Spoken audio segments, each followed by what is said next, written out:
Welcome to GBN news. Gangamma Poturaju విగ్రహ ప్రతిష్ఠ మహోత్సవం.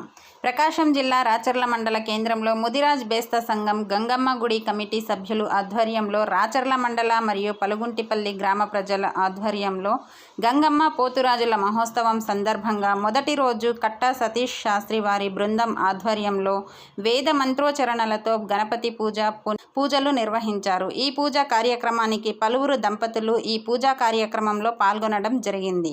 అనంతరం గంగమ్మ అమ్మవారు, పోతురాజు స్వామి, వినాయక స్వామి నూతన విగ్రహాలను వైభవంగా మంగళ వాయిద్యాల నడుమ గ్రామోత్సవం నిర్వహించారు. ఈ కార్యక్రమంలో ముదిరాజ్ బేస్త సంఘం గంగమ్మ ఆలయ కమిటీ సభ్యులు, భక్తులు అధిక సంఖ్యలో పాల్గొనడం జరిగింది.